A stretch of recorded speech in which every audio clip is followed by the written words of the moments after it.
विष्णु भगवान आए चक्की चलाने, एक भक्तिमय कथा।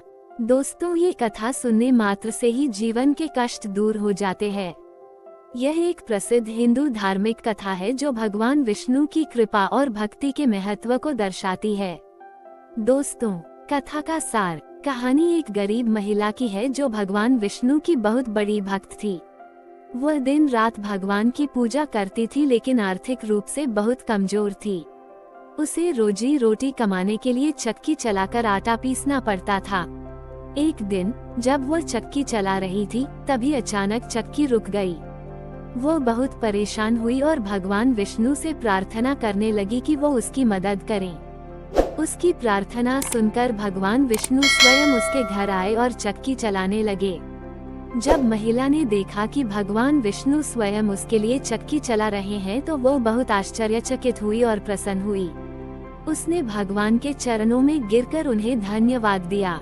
कथा का संदेश। दोस्तों, इस कथा से हमें ये शिक्षा मिलती है कि भगवान विष्णु अपने भक्तों पर बहुत कृपा करते हैं। वे अपने भक्तों की छोटी से छोटी समस्या भी दूर करते हैं। इस कथा से ये भी पता चलता है कि भगवान किसी के रूप में भी आ सकते हैं। हमें हमेशा भगवान पर विश्वास रखना चाहिए और उनकी भक्ति में लीन रहना चाहिए। दोस्तों, इस कथा की लोकप्रियता। ये कथा भारत के विभिन्न हिस्सों में बहुत लोकप्रिय है और इसे अक्सर बच्चों को सुनाया जाता है। ये कथा बच्चों को भगवान के प्रति श्रद्धा और विश्वास पैदा करने में मदद करती है। दोस्तों, क्या आप इस कथा के बारे में कुछ और जानना चाहते हैं? यहाँ कुछ प्रश्न पूछ सकते हैं। इस कथा का नैतिक मूल्य क्या है?